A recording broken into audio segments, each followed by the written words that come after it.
Y'all know what time it is. It's the Nakama'S journey time, baby. Let's get to it. A journey of 1,000 miles must begin with a single step. Let's get it.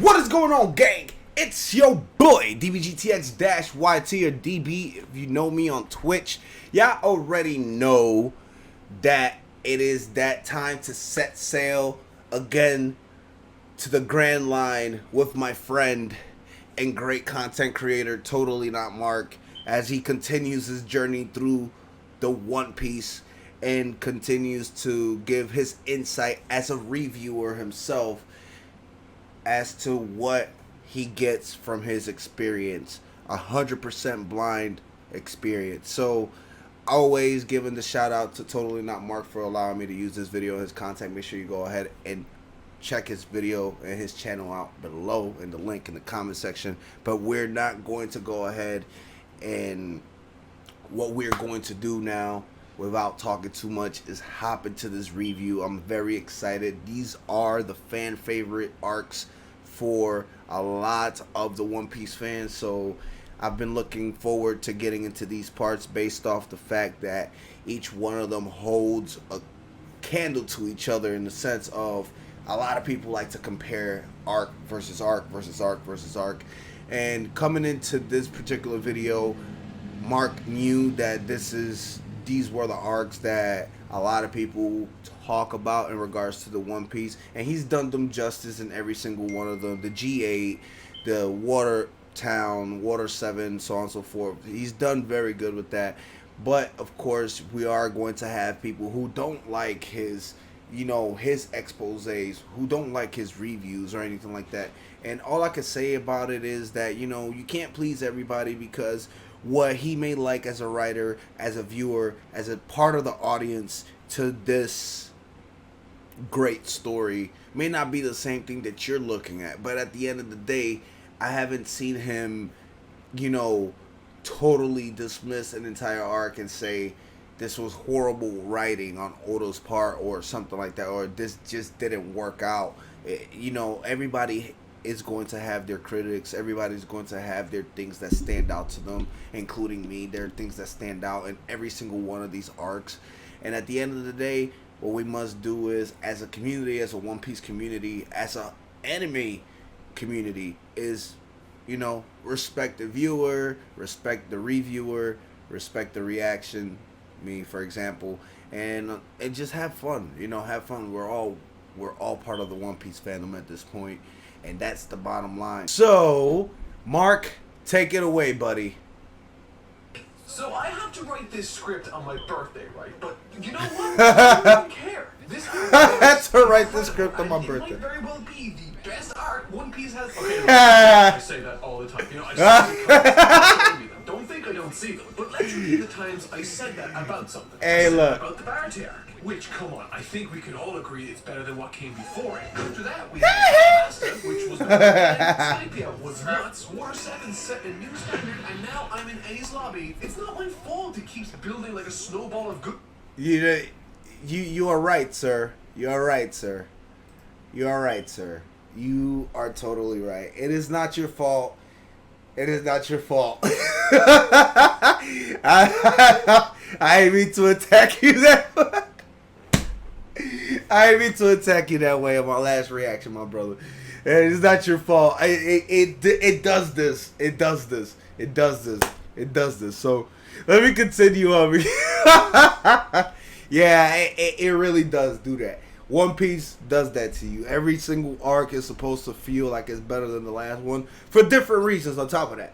For different reasons. And he clearly states that. Mark clearly states that different reasons are why one arc is better than the next. And not sense of the better, it just builds it, it feels like I enjoyed this one more than the last one because it builds upon the last one, and then it continues to do that. Whatever. Take it away, man. Take it away again. Sorry for interrupting you, brother. Candles, activate gear 2, and grab a snack because I'm totally not Mark, and these are my first impressions of, thoughts on, and review for a climax to end all climaxes and the utterly dumbfounding, ridiculous explosion of mystery and answers that came after.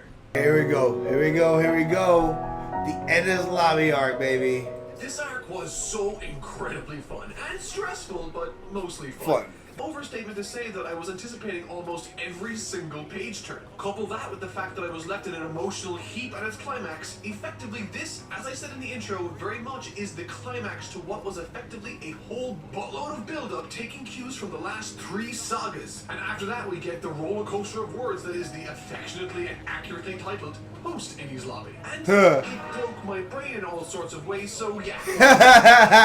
Spiders towards the back of the studio, and I used the word. Let's dive into the main dish first to explore how and why it worked as effectively as it did for me. Enies Lobby is essentially an action-packed rescue story. That's pretty much what I was going to tell you guys. There's really not no build, no super stuff, but check it out. Enies Lobby arc acts as one big girthy climax. Girthy. Girthy. Think I'm going to let that one slide, huh? Helped it feel breezy and light was the number of characters' perspectives we get to see during this infiltration at CP9. And due to this arc acting as a climax once again, Oda as a writer doesn't need to spend much time establishing new characters, if any. True. However, that's not to say that there aren't new characters introduced in this arc either. Yeah, this shit just goes wild, bro. Small tensions it goes wild, dog. It goes really wild. As we haven't gotten much of a chance to see any flaring tensions between them, and usually when an author shows us something, it can be leveraged later in the story to great effect. And shock horror. Shocker! Easy to understand metric and pecking order that tells us the viewer where the real threats lie in this CP9 group to Luffy and the others when and if they are going to interact with these characters, which proves to be stupidly effective later on. It's easy to say that Oda knew and understood that the audience's understanding of their dynamic was important for what he had planned coming up in the future. I love it. I'm curious if this is how he would have wanted his idea to play out in an ideal world. He would really have too much trouble ranking the Straw Hats in terms of strength. Maybe you would. Maybe you would. Group was a unique situation, so let's accept the. Yeah, no, don't ever go off the intros. The intros will show you some wild shit that you'd be like, what? Part of the Zippermouth guy for what he is. A means to introduce the audience to the pecking order of the CP9 agents. It just so happens to be more tell than it is show, which is sort of unlike One Piece. But if nothing else, this without a doubt identifies Oda's awareness for how important it is to manage an audience's expectations. Rob Lucci! Rob Lucci! Oh, God! Rob King Lucci. Man, Mark, you in for a fucking ride, my boy. You in for a ride. As it will be very important later. And aside from that, he establishes the hell out of this world. Without delay, as is the case with pretty much any new place or island we eventually reach, we get gorgeous establishing shots of the area as well as maps. Some beautiful panels of the massive circular waterfall that surround this government facility too. In the past, we've seen Oda break down areas like Arlong Park, Alabasta, and Skypiea, all to fantastic effect in combat. He loves to establish where all the fighting is relative to each other, and I love that sort of attention to detail because once again, it adds tons of what I perceive to be necessary depth to the world. Everything is happening in real time. The struggle is visceral, and we can feel it all the more as a viewer or reader as a result. Only this time there's one significant difference. It's under the context of a plan of action, exposed to us through the clever veil of the that's how everything is working. And what follows this explanation of the plan to rescue Robin demonstrates to me Oda knows how to pull off a fantastic subversion that puts the viewer into the mindset and shoes of its characters. Yeah, that's about right. When I saw this, I both panicked and laughed out loud. This is a stunning example of the character in the story dictating how how the story is written and playing out. It's your audience to go on the ride with you, not to scrutinize over every decision you're making in it. And so often when I'm reading One Piece, do I forget that this place isn't real and that these characters don't actually exist. Rarely do I think, man, Oda, what the hell are you doing here? Because of its characters and world, One Piece is one of the most immersive experiences I've ever had. Look, it's built like Schwarzenegger back in the 90s, okay? It's stacked. This show is stacked, dog. It's stacked. Anime, manga, whatever you're watching it, whatever you're reading it, this shit is stacked, dog. It's stacked. It's built like Schwarzenegger, man. That's all. When this arc began, I knew it was going to deal with a simple story of a rescue mission. Get in, retrieve the lost comrade, and book it out of there. And book it out of there. The extra detail he adds that makes this so thrilling to watch unravel. Oda is acutely aware of how the story will make most of us feel as we read through it. So, therefore, when we are expecting the crew to diligently execute this plan as a solid unit, we are taken aback by the sudden dismissal of that by Luffy. However, it doesn't bother us because it's perfectly within his character to do something like this. And in the same manner, he granted us reassurance in a scene where all the characters were making the plan. In the blink of an eye, Oda catapults us out of our comfort zone and plunging us into the battle alongside Luffy. Experiencing the same chaotic energy he's feeling, achieving a sense of connection to the character, and also a secondary goal for the crew to work towards. Regroup with Luffy. Also making sure we recognize the significant parts of... I haven't heard him mention this, but there's some great paneling in One Piece. Like, he's mentioned it once or twice, but here, in this particular arc, the paneling was great. There's a lot of amazing fucking paneling, man. That's something that I respect Oda for. Oda like really gave it to us in this arc, and it shows with a lot of the animation, a lot of the stuff that this area in person. We need to have a stare down. Here we go. The first massive moment that this arc builds to is this iconic stare down of CP9. And I love it for a host of reasons, but a large part of the moment so incredibly effective for me was how it was set up. Getting everyone here for this pose-off wasn't an easy feat and took a considerable amount of careful planning on all behalf. To get here, every single character's abilities are used to tremendous effect in this section, and really, this And it doesn't stop here, but more to my point, a lazier writer wouldn't have made much of an effort to incorporate all the secondary Shipwright and Frankie family characters in this initial blitz on the facility. When the crew made their first push through the forces of Enies Lobby, it was like storming the beaches of Normandy. Enemies everywhere, with the only goal to keep pushing forward to get into a position. That's all you gotta do. But what I admired about this sequence was how every last character, from the giant animals to the shipwrights to the Frankie family, everybody, giants that were befriended to their side. Yes. Tremendous effect in pursuing this final effort. What's up is my guy. The Giants. I totally forgot that he did that. Which not only makes the struggle to the top of this epic stare down thrilling, not only does it make it feel more real, but it also grants believable, valuable utility to the characters that supported their efforts. That takes care of how the Straw Hats got there. Oh yeah. Pow! That I really want to say to this scene in particular is that I very much enjoy the fight scenes of One Piece. I think they are really imaginative, and I adore the motivating factors that color every decision a character makes within them. Yeah, I Bruno. specifically love mechanically what this new Gear 2 and Gear 3 system means for combat going forward in Luffy's regard. In Shonen, I love techniques like that amplify the user's ability but come with a built-in time limit or drawback for using it. The Kaioken in Dragon Ball is my favorite technique in all of fiction, which is a small feat considering there are thousands of techniques in that series alone. And I love Kaioken has always been it's because of how it's used. It's a gamble. I was absolutely overjoyed when I saw it show up in this particular battle.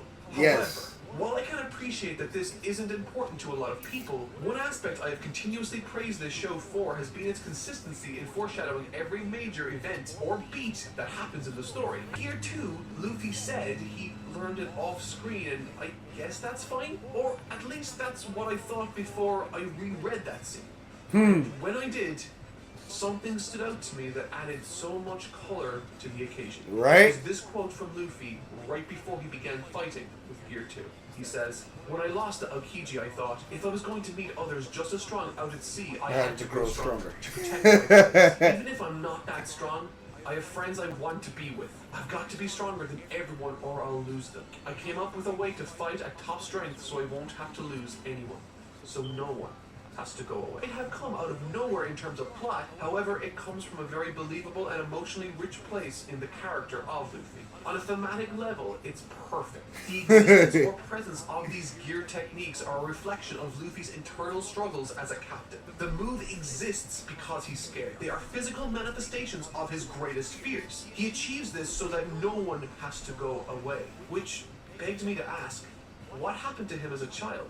What he's feeling here, protection for his friends, is incredibly natural in this moment, but the wording feels like it's coming from a specific memory or place in Luffy's mind. And because of that, I'm more interested than ever to learn more about this. You are Fascinating little character.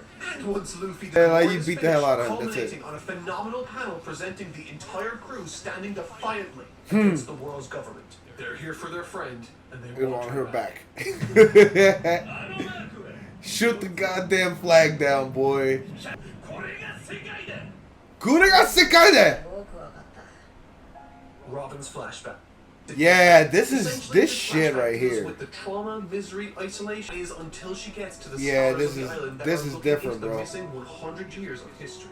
Ha! This is see Robin feel finally at ease with someone who is genuinely friendly to her. We learn that she gets into archaeology simply because it was a way for her to bond or connect with other people. Naturally, she enjoys it, but the goal of this flashback is to hammer home the notion to us that That she she wants to wants. be accepted and loved for who she is. Begging to have some relationship with anyone as her mother isn't even around. That stood out to me primarily being the obvious. The government wants to stop and squash the illegal investigation of the missing 100 years. And because of this fear on behalf of the government, it becomes obvious that they themselves have been burying information that made them look perhaps bad in the past. Or maybe something even more sinister. Furthermore, there are some heartwarming scenes in this flashback as Robin finally gets to embrace her mother before she's taken away from her again, never to see her again. Robin then flounders. She gets beaten down by life and horrible, disgusting, deplorable people that use and abuse her. And as the flashback ends, with her friends there for her, she realizes she isn't alone. That she finally has found a place where she belongs, and that she is allowed to want to stay alive. Shoot through that flag. Yokai.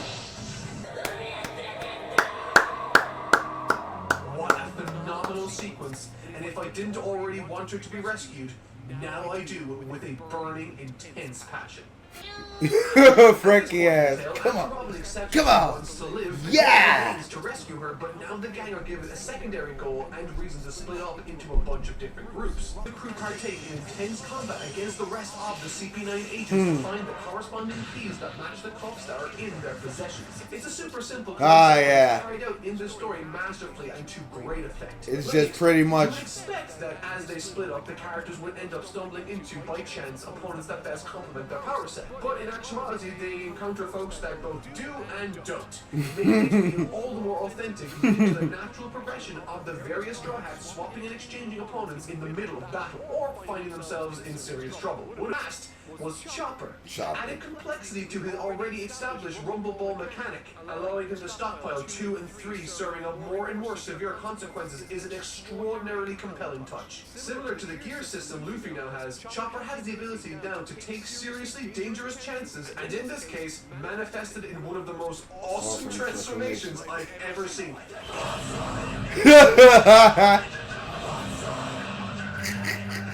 I didn't see it coming. And holy hell, was it awesome. I love everything about this transformation and what it means for the character.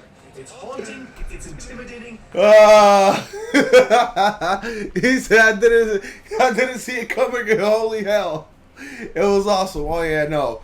When Chopper went full beast, Full bees, that shit was crazy, bro. Matt Sanji said to Usopp, after Sanji, the hunter, makes his daring last-minute rescue, he impresses upon Nami and Usopp the gravity of the situation, that a buster call has been made, that they only have so much time left, and that they need to all play to their strengths. Looking Usopp in the eye as he's lying in agony to play to his strengths and to, quote, read the situation. Read the and situation. read it, he most certainly does.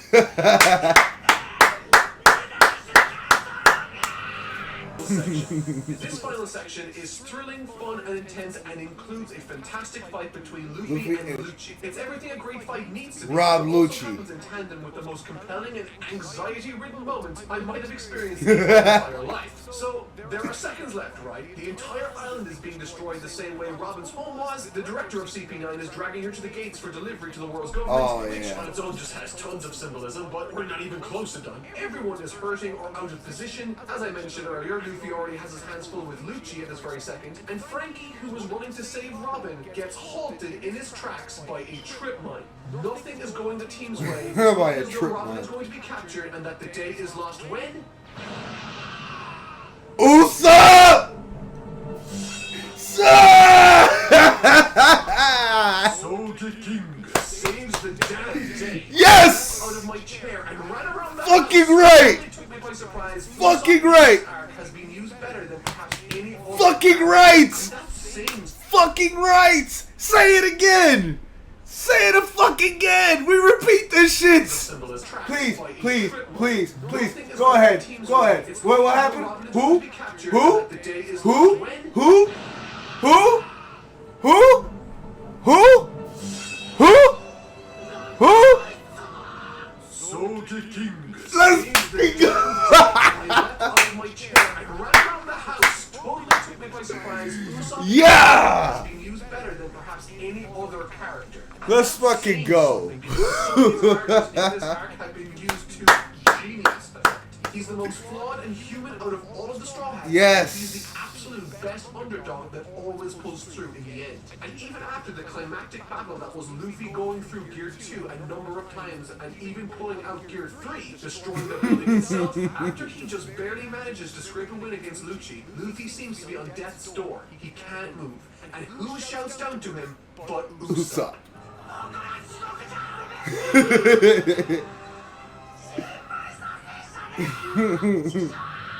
Exceptional character growth and storytelling, with the arc itself ending in what I believe to be the single most exceptional Beat and his emotional ass. sequence I might have ever read through. They jump into the water listening to a voice that was calling for them, something familiar, but nothing they have ever heard before.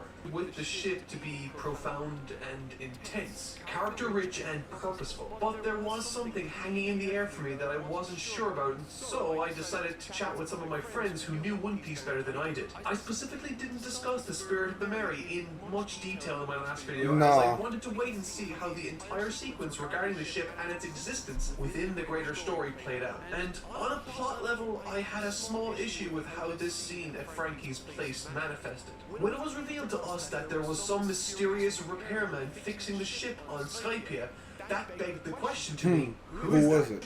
While I was reading that scene in Water 7, left me sort of underwhelmed, as I had been expecting there to be some surge of insight for me to get that aha moment. That sudden revelation. Yeah, this was different. It was totally different. And on a plot level, that's a perfectly fine way to view or take it as a reader. I'd be lying if I was saying that I wasn't at least a little surprised when I found that there wasn't more behind the identity of this person fixing the ship. The only instance in the story where that spirit is brought up after the moment in Skypia was during the instance where Frankie was explaining it. I'm not including the instance in G8 as that's not part of the story Oda wanted to tell. So, in terms of plot, because the audience didn't have the tools to solve the question posed by the story, on a plot level, in that instance, I felt a little disappointed.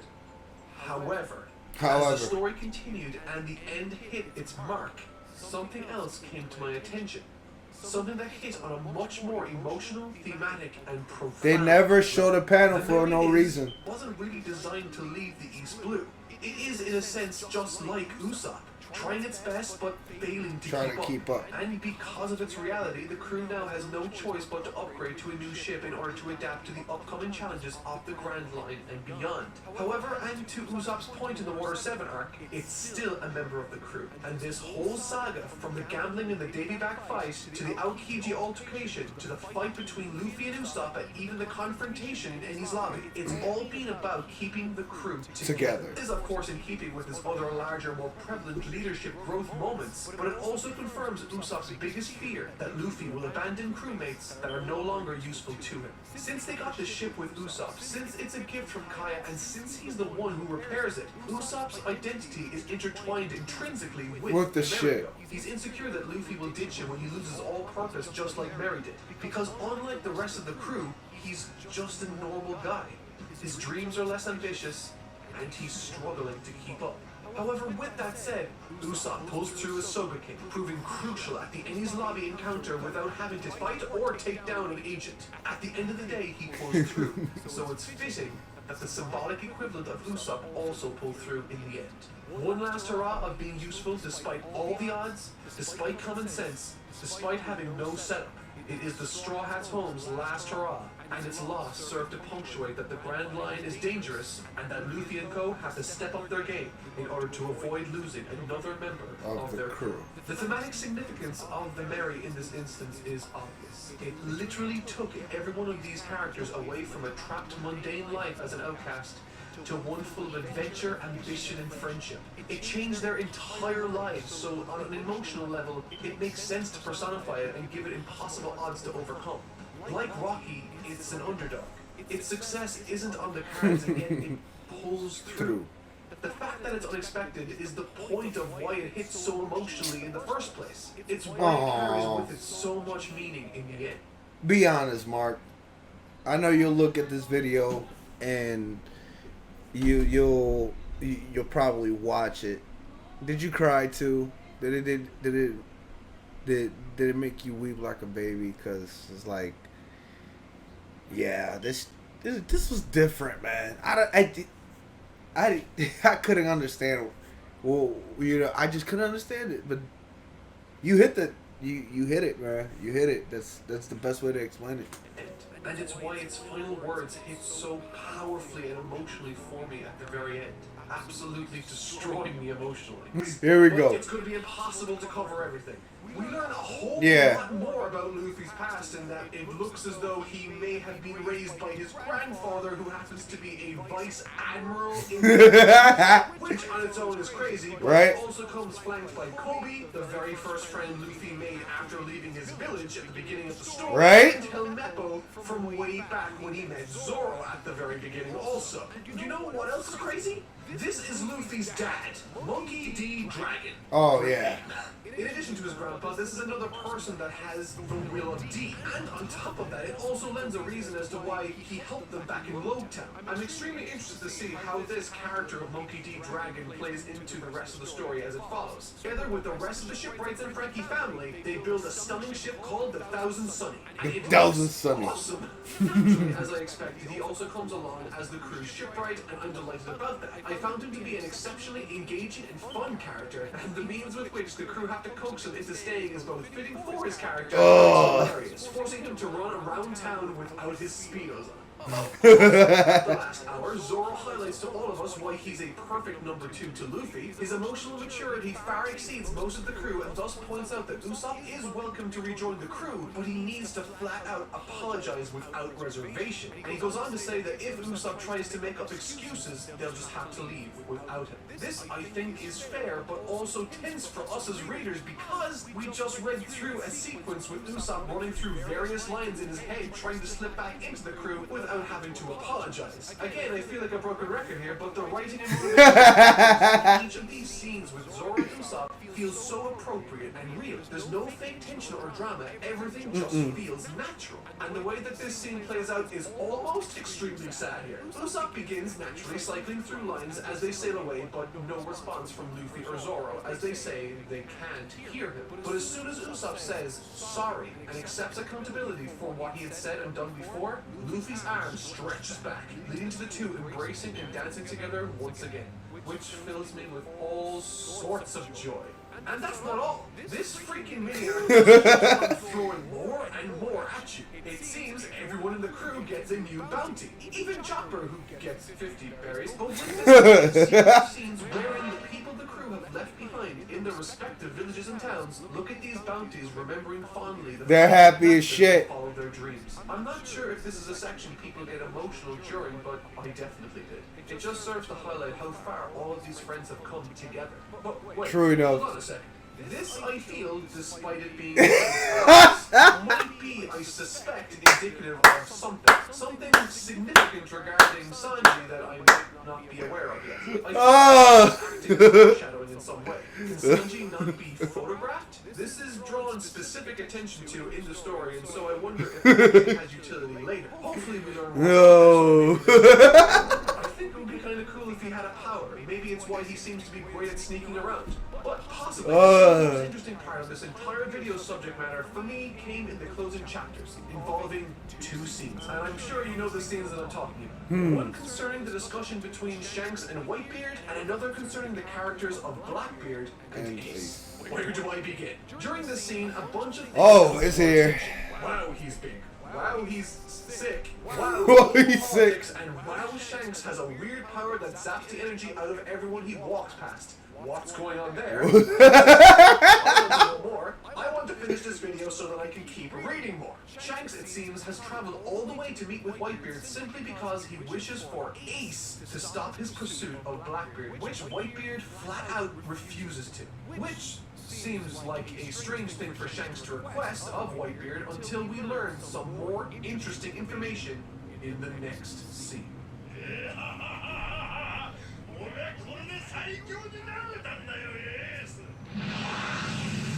Oh, yeah. I have no idea what happened in this fight. All I do know is that Blackbeard is bloody scary, and the fact Luffy managed to dodge him when he did before Skypiea was a miracle if ever I did see one. And perhaps Shanks knew that Blackbeard had this power and wanted to save Ace from going into something he was unprepared for. But I want to speculate on something here for a second.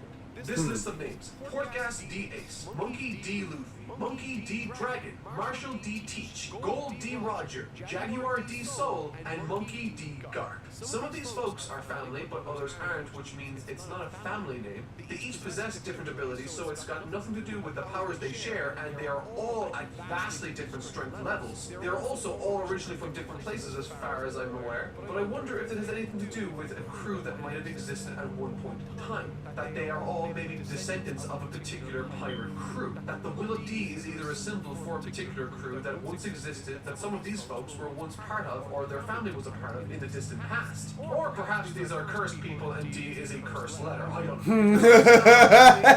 Go on, just enough to rule out some obvious ones like family or powers. Who knows? That's sort of what I Who knows? Who knows? Who knows? Who knows? Who knows? All I can tell you is stay tuned for next week for another Nakama'S journey here on the channel. Make sure you guys go ahead and hit the thumbs up, share, and go ahead and sub if you guys enjoy these reactions and these breakdowns, of course, by my boy, Totally Not Mark. Link in the video description below, like always. But please, please, please make sure you show some love over here on the channel and continue coming on through. Y'all already know. Holla at your boy, DBGTX-YT. And y'all already know. I'm out.